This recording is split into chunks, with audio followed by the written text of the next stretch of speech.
বাংলাদেশে ক্রিকেটে আজ আর সংকট নেই, তবে সরাসরি ধ্বংসের কাউন্টডাউন চলতেছে।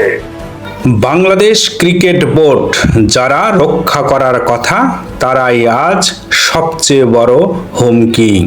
দলীয়করণ এখন ওপেন সিক্রেট, যোগ্যতা সেটা আজ অপ্রাসঙ্গিক, তবে তামিম ইকবাল ছাড়া। বোর্ডে জায়গা পাচ্ছে কারা?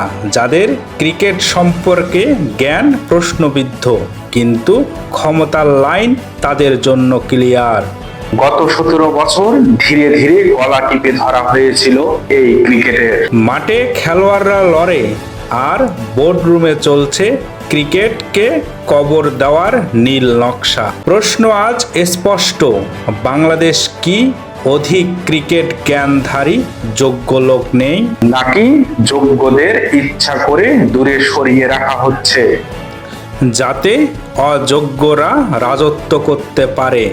জবাব চাওয়া বা নেওয়ার সাহস কারণেই, কারণ সব ক্ষমতা এখন তাদের হাতে। তবে একটি জিনিস ভুলে গেলে চলবে না, কারণ এই ক্রিকেট বাঙালি জাতির রক্তের সাথে মিশে আছে।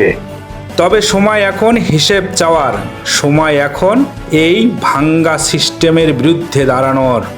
আর কত এই সময়ে দাঁড়িয়ে যদি বাংলাদেশ ক্রিকেটকে না বাঁচা যায়, তাহলে ইতিহাস লিখবে বাংলাদেশ নিজের হাতেই ক্রিকেট খেলাকে হত্যা করেছে।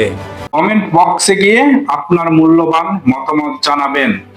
ভিডিওটি ভালো লাগলে অবশ্যই সাবস্ক্রাইব করবেন।